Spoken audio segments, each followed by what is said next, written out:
नमस्कार, मैं महेंद्र वैष्णव एक बार फिर से आप सभी का आपके अपने YouTube चैनल स्टडी ऑनलाइन में हार्दिक स्वागत करता हूं।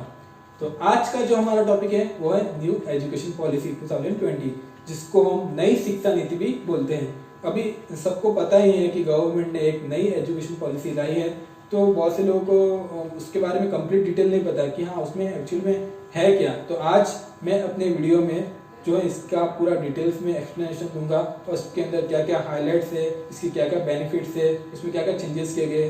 तो चलिए अभी मेरे डेस्कटॉप के ऊपर आपको लेके चलता हूँ। तो चलिए चलते हैं मेरे डेस्कटॉप की ओर। चलो मैं अभी अपने डेस्कटॉप पर आ गया हूँ। तो अभी चलते हैं न्यू एजुकेशन पॉलिसी की तरफ। तो न्यू एजुकेशन पॉलिसी जो है 2020 में आई थी। जो पहले जो है इससे पहले जो थी जो एजुकेशन पॉलिसी रिलेटेड जो भी काम था वो जो है ministry of human resource development देखते थे, बट अभी गवर्नमेंट ने इसका नाम चेंज करके जो है मिनिस्ट्री ऑफ एजुकेशन रख दिया है। तो अब जितने भी एजुकेशन रिलेटेड जो भी चेंजेस होंगे, पॉलिसी में अमेंडमेंट आएंगे, वो सब जो है मिनिस्ट्री ऑफ एजुकेशन देखेंगे। तो हमारे देश में जो है बेसिकली 3 एजुकेशन पॉलिसी आई है। जो फर्स्ट एजुकेशन पॉलिसी आई थी आफ्टर इंडिपेंडेंस वो है 1968 में आई थी, जब इंदिरा गांधी जी प्रधानमंत्री थे। और उसके बाद में जो है नई education policy, new education policy आई थी अपनी 1986 में, जब राजीव गांधी प्रधानमंत्री थे।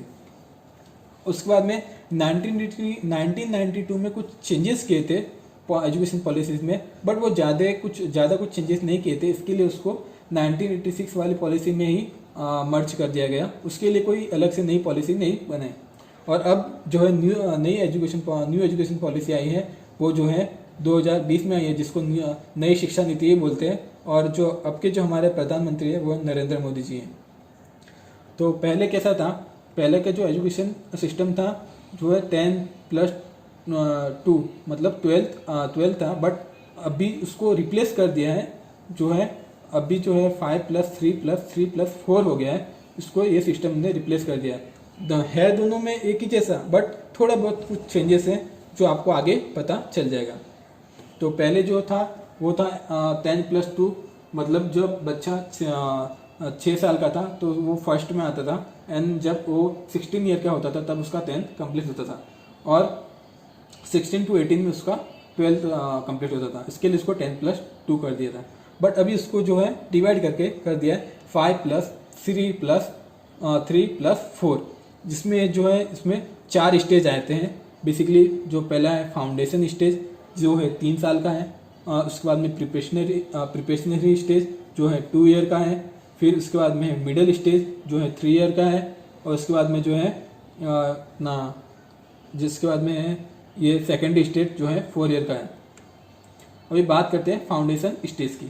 जो फाउंडेशन स्टेज है वो है बेसिकली अपना 3 ईयर का है। मतलब जो बच्चा जब पहले क्या होता था, पहले हम लोग 5 साल में बच्चे का एडमिशन कराते थे, बट अभी उसको जो है अभी जब बच्चा 3 साल का होगा ना तब उसका एडमिशन हो जाएगा स्कूल में हो जाएगा।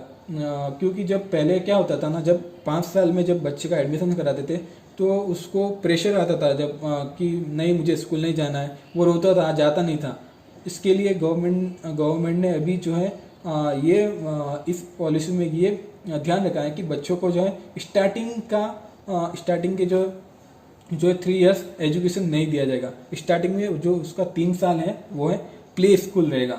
तो स्टार्टिंग में 3 इयर्स में उनको ओनली खिलाया जाएगा, और जो उनके मनपसंद जो उसको खेलना है वो सब खिलाया जाएगा। तो स्टार्टिंग में उनके कुछ तो बच्चे को जो है इंटरेस्ट बढ़ेगा स्कूल जाने के लिए, और बच्चा जो है स्कूल में जाएगा। और ऐसा नहीं बोलेगा नहीं मुझे स्कूल नहीं जाना है, वो स्कूल जाएगा क्योंकि उसको इंटरेस्ट लगेगा ना कि हाँ स्कूल में जाऊँगा तो मुझे ये मिलेगा, ये गेम्स मिलेगा, खेलने मिलेगा। तो उसके जो है 3 साल स्टार्टिंग में उसका कुछ भी एग्जाम वगैरह कुछ नहीं होगा। फिर 3 साल के बाद में वो फर्स्ट एंड सेकंड में आएगा, तो फिर उसमें भी उसका एग्जाम नहीं होगा। मतलब कहने का मतलब इन शॉर्ट ये कहे कि स्टार्टिंग में 5 ईयर में किसी का कुछ एग्जाम नहीं होगा, बस उनको स्कूल जाना है, बस खेलना है, और स्टार्टिंग में बस ऐसा उनको कुछ प्रेशर वगैरह नहीं झेलना है। फिर अगला जो है वो है स्टेज प्रिपरेशनरी स्टेज, जिसकी ड्यूरेशन रखी है 3 ईयर्स, जिसकी जो एज है वो है 9 to 11 में है, और इसमें जो क्लास रहेगी 3 to 5 में रहेगा। और इसमें जो है स्टडी प्लस एक्टिविटी रहेगी। जो प्रैक्टिकल एक्टिविटीज़ जो हम लोग करते हैं उसमें वो लोग के बाद स्टडी के साथ साथ में उसको एक प्रैक्टिकल एक्टिविटीज़ भी कराई जाएगी। और उसके साथ साथ में स्टडी लैंग्वेज में मदर टंग या फिर वोकेशनल मदर टंग नेशनल। अभी क्या होगा इसमें गवर्नमेंट ने बोला है कि एक क्या होता है कि जब बच्चे को अगर आप मदर टंग में ट्रेनिंग दोगे, अगर उसको मदर टंग में एजुकेशन दोगे तो वो जल्दी समझ जाता है। बट अगर आपको कोई मदर टंग में नहीं पढ़ाना है तो आप इंग्लिश मीडियम में भी पढ़ा सकते हो, ऐसा कुछ ज़रूरी नहीं है। बट अगर आप चाहते हो कि बच्चे का मतलब माइंड जल्दी चीज़ों को कैचअप करे तो वो मदर टंग में गवर्नमेंट ने बोला है कि एक आप कोई भी सब्जेक्ट मदर टंग का रख सकते हो। उसके बाद में इस स्टेज में जब आएगा ना तो बच्चे का जो है एग्ज़ाम स्टार्ट होना चालू हो जाएगा। फिर अगला स्टेज है वो है मिडिल स्टेज। अभी आगे मिडिल स्टेज में तो मिडिल स्टेज भी है जो है 3 ईयर का है, और इसमें जो एज रहेगी बच्चे की वो है 12 to 14 ईयर। और इसमें जो क्लास रहेगी 6 से 8 तक उसकी क्लास रहेगी, और उसमें इसको कंप्यूटर नॉलेज दिया जाएगा। अभी तक क्या होता था ना, अभी तक जो हमारे ओल्ड एजुकेशन पॉलिसीज में हम लोग कंप्यूटर का इतना नॉलेज को फोकस नहीं करते थे स्कूल वाले, तो उन लोग को जब 7th 8th में आते थे तब थोड़ा कंप्यूटर उनको सिखाया जाता था। बट अब उसको कंप्यूटर में अच्छा खासा नॉलेज दिया जाएगा, और वोकेशनल कोर्सेज भी प्रोवाइड करेंगे। लाइक किसी को कारपेंटर में इंटरेस्टिंग है तो वो कारपेंटर कर सकता है, या फिर गर्ल्स को किसी को स्विमिंग में इंटरेस्ट है या सिलाई में इंटरेस्ट है, जो भी इंटरेस्ट है आपको इंटरेस्ट के हिसाब से आपको जो है कोर्सेज प्रोवाइड किए जाएंगे। इसमें सिलेबस तो होगा ही, plus any one Indian language भी पढ़नी पड़ेगी, वो आपको शायद कंपलसरी होगी। वो आगे एजुकेशन पॉलिसी में आएंगे तो वो लोग आगे बताएंगे, बट आपको कोई भी एक इंडियन लैंग्वेज इसमें पढ़नी रहेगी। इतने बाकी सब सब्जेक्ट तो आप पढ़ोगे, इसके साथ में एक इंडियन लैंग्वेज कोई भी, जैसे कि हिंदी, मराठी, गुजराती या कोई भी एक इंडियन लैंग्वेज आपको पढ़नी है। फिर अगली जो है वो है सेकेंडरी स्टेज। इसमें जो है आपका ये इसका जो ड्यूरेशन है वो है 4 ईयर का है, और इसमें जो है एज रहेगी 15 to 18, और इसमें जो अपना क्लास रहेगा वो है 9 to 12। और अभी पहले कैसा होता था, बच्चे 10th पास कर लिए तो उन लोग को कन्फ्यूजन होता था कि अरे यार मैं कॉमर्स में जाऊँ, साइंस में जाओ या आर्ट्स में जाओ। तो ये सबको कन्फ्यूजन दूर करने के लिए, बच्चे का माइंड डाइवर्ट ना हो, इसके लिए ये सब स्ट्रीम को ख़त्म ही कर दिया। अभी ना कॉमर्स, ना साइंस, ना आर्ट्स, आप अपने हिसाब से कौन सा भी कॉमर्स, साइंस, आर्ट्स कौन सा भी सब्जेक्ट ले सकते हो। अभी लेट्स सपोज मुझे इंटरेस्ट है कि मैं कॉमर्स के 2 सब्जेक्ट पढ़ूंगा, मैं साइंस के 2 सब्जेक्ट पढ़ूंगा, मैं आर्ट्स के 2 सब्जेक्ट पढ़ूंगा, तो मैं दोनों के 2 सब्जेक्ट लेके अपना स्टडी कर सकता हूँ। मतलब जो अभी का जो एजुकेशन पॉलिसी है ना, वो बच्चे में मतलब बहुत पहले से बहुत बेटर हो गया है। अभी कौन सा भी स्टूडेंट कौन से भी सब्जेक्ट्स अपने हिसाब से, अपने चॉइस के हिसाब से ले सकता है। बस कॉमर्स, साइंस, आर्ट्स कुछ नहीं है। इसमें एक और गुड न्यूज़ है कि आपको सिलेबस के साथ में कोई भी एक फॉरेन लैंग्वेज पढ़ने मिलेगी, चाहे वो फ्रेंच हो या फिर इंग्लिश, मतलब कोई भी जिस कंट्री में कौन सी भी एक लैंग्वेज आपको पढ़ने मिलेगी। और ये बहुत अच्छी बात है। खाली जो है चाइनीज़ लैंग्वेज को इससे दूर रखा गया है। चाइनीज़ लैंग्वेज आपको सीखने नहीं मिलेगी, बाकी सब आपको जापानीज़, इटालियन जो भी है आप अपने हिसाब से एक फॉरेन लैंग्वेज इसमें आप ले सकते हो। फिर जो है इसमें सेमेस्टर वाइज एग्जाम होगा। अभी पहले क्या होता था, लास्ट में एक बड़ा सेमेस्टर होता था, तो क्या पूरी बुक का एक साथ टेस्ट देना, तो वो स्टूडेंट्स को प्रेशर आता था और बहुत भारी पड़ जाता था कि अरे यार कैसे देंगे हम लोग एग्जाम। तो अभी उसको जो है सेमेस्टर में कन्वर्ट कर दिया। सेमेस्टर 1, सेमेस्टर 2, सेमेस्टर 3, सेमेस्टर 4, ऐसा सेम वाइज एग्जाम होगा। इससे आपको बच्चे को ज़्यादा प्रेशर भी नहीं रहेगा, और वो अपना जो है एजुकेशन अच्छे से करेगा और उसके मार्क्स जो है अच्छे से आएंगे। और इस तरह उसका जो है 18 ईयर्स की उम्र में उसका 9 से 12 कंप्लीट हो जाएगा। फिर आगे बढ़ते ग्रेजुएशन की तरफ। अभी पहले कैसा था, ग्रेजुएशन 3 ईयर्स का था, अभी भी 3 ईयर्स का ही है, बट उसमें थोड़े बहुत चेंजेस किए हैं। अभी पहले कैसा होता था, अभी अगर मैं कॉमर्स से हूँ तो मैं बीकॉम करूँगा, मैं अगर आर्ट्स से हूँ तो मैं BA करूँगा, अगर मैं साइंस से हूँ तो मैं BSc करूँगा। तो ऐसे थे ना, अब सबको हटा दिया गया। अभी आप अपने हिसाब से जो आपको स्ट्रीम सेलेक्ट करना है वो कर सकते हो। और इसमें जो पहले क्या होता था, अभी फर्स्ट ईयर मैंने FI कंप्लीट किया, बट कुछ फाइनेंशियल इशू या कुछ और अदर रीजन से मैंने पढ़ाई छोड़ दी। तो पहले क्या होता था कि पढ़ाई छोड़ दी, फिर से 2 साल बाद पढ़ना है, तो फिर से आपको FI से कंटिन्यू करना पड़ता था।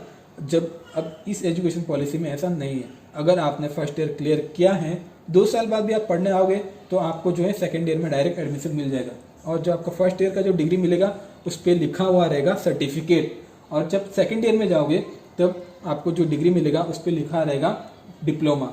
और जो थर्ड ईयर का जो डिग्री रहेगा उसका जो डिग्री रहेगा उस पर आपका डिग्री लिखा हुआ सर्टिफिकेट मिलेगा, और आपका जो है यहाँ ग्रेजुएशन खत्म हो जाता है। फिर फोर्थ, अगर किसी को फोर्थ ईयर भी करना है तो फोर्थ ईयर भी कर सकता है। जो उसको जो सर्टिफिकेट मिलेगा ना उस पर उसके ऊपर जो लिखा हुआ रहेगा वो रिसर्च लिखा हुआ रहेगा। अभी पोस्ट ग्रेजुएशन की बात करते हैं, तो पोस्ट ग्रेजुएशन में वो लोग ने क्या क्या पता है कि नो स्ट्रीम एम कॉम को, एम ए को, MSc को, सबको हटा दिया। आप अपने हिसाब से जो है कौन सा भी सब्जेक्ट ले सकते हो, और उसी जैसे कि ग्रेजुएशन में क्या है वैसा आप अपने हिसाब से इसमें भी कौन सा भी सब्जेक्ट ले सकते हो। और जो पोस्ट ग्रेजुएशन में अगर आपने 4 साल का ग्रेजुएशन किया है तो आपको जो है पोस्ट ग्रेजुएशन ओनली 1 ईयर का रहेगा। लेकिन अगर आपने 3 साल का ग्रेजुएशन किया तो वही आपको 2 साल का पोस्ट ग्रेजुएशन भी करना पड़ेगा। और जो एमफिल था, एमफिल को जो है हटा दिया। ये बहुत अच्छा हुआ कि एमफिल को भी हटा दिया है वो लोग ने। फिर पीएचडी का जो है एक फिक्स ड्यूरेशन कर दिया। अभी पहले कैसा होता था, पीएचडी लोग कितने सालों से बोलते ही है मेरा अभी भी पीएचडी चल रहा है, 4-5 साल हो जाता था पीएचडी चल रहा है। बट अभी ऐसा कुछ नहीं होगा। जो पीएचडी आपका फिक्स ड्यूरेशन कर दिया है, आपका पीएचडी जो है एनी हाउ आपको 4 ईयर में कंप्लीट करना है। फिर इसमें कुछ एडवांटेज भी है, इसके कुछ एडवांटेज जैसे कि 6% ऑफ जीडीपी। अभी 6% ऑफ जीडीपी मतलब जो जीडीपी का जो 6% जो हिस्सा है वो अपने एजुकेशन के ऊपर खर्चा होगा। पहले कैसा होता था 2.5 से 3% तक के बीच में ही जाता था।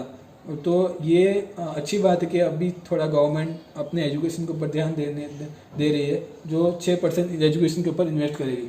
फिर अभी क्या है ना, कोई भी फॉरेन यूनिवर्सिटी जो है अपने इंडिया में ब्रांच ओपन कर सकते हैं, और अपने जो यहाँ के जो स्टूडेंट्स है वो फॉरेन यूनिवर्सिटी में एडमिशन ले सकते हैं। एक बात ये अच्छा हो जाएगा ना कि अगर फॉरेन यूनिवर्सिटी यहाँ पे ब्रांच खोलेगा ना तो जो अपने एग्जिस्टिंग जो अपने यूनिवर्सिटी है वो लोग भी जो है थोड़ा सोचेंगे कि हाँ अरे हमें भी इनके साथ में कंपटीशन करना है, तो वो लोग भी थोड़ा अपना स्ट्रक्चर सुधारेंगे मे बी, तो थोड़ा अपना एजुकेशन जो है और अच्छा हो जाएगा। तो फॉरेन यूनिवर्सिटी कौन से भी टॉप 50 यूनिवर्सिटी है पूरे वर्ल्ड की, वो अपने इंडिया में ब्रांच खोल सकती है और इंडिया अपने जो स्टूडेंट है उसमें एडमिशन ले सकते हैं। फिर may be it will be in action by 2022। अभी ये जो एजुकेशन पॉलिसी आई है ना, मे बी अभी तो इम्प्लीमेंट होने वाले नहीं है कि उसके लिए बहुत सारे अमेंडमेंट्स, लॉ, रूल्स, रेगुलेशंस हैं, तो बहुत सारे गवर्नमेंट को रूल्स रेगुलेशंस में पास करने होंगे। तो मे बी ये अप्रोक्सीमेटली 2022 या 2023 तक इम्प्लीमेंट होगा। और अभी इसमें एक और चीज़ अच्छा किया है कि गवर्नमेंट, पहले क्या होता था प्राइवेट स्कूल वाले अपने मनमानी करते थे, 1-2 लाख फीस लेते थे, तो अभी गवर्नमेंट ने उनके ऊपर भी रिस्ट्रिक्शंस लगा दिए हैं। जो प्राइवेट स्कूल वाले हैं जो फीस है अपने हिसाब से चार्ज नहीं कर सकते, गवर्नमेंट इनको एक फिक्स अमाउंट बोलेगी क्योंकि आपकी जो फीस है इस अमाउंट के अंदर ही होनी चाहिए। तो ये चीज़ बहुत अच्छा हुआ है कि सबको अभी अच्छा एजुकेशन मिलेगा और जो है ज़्यादा पैसा उनका वेस्ट नहीं होगा। Thank you. आई होप आप सभी को मेरा ये जो वीडियो है पसंद आया रहेगा और कुछ नई बातें सीखने मिली रहेगी। अगर मेरे इस वीडियो को आपने पसंद किया, अगर आपको कुछ नया सीखने मिला तो मेरे चैनल को ज़रूर शेयर करना और लाइक करना और सब्सक्राइब करना, और ऐसे और नए वीडियो देखने के लिए अपने मेरे चैनल को सब्सक्राइब जरूर करना। Thank you so much.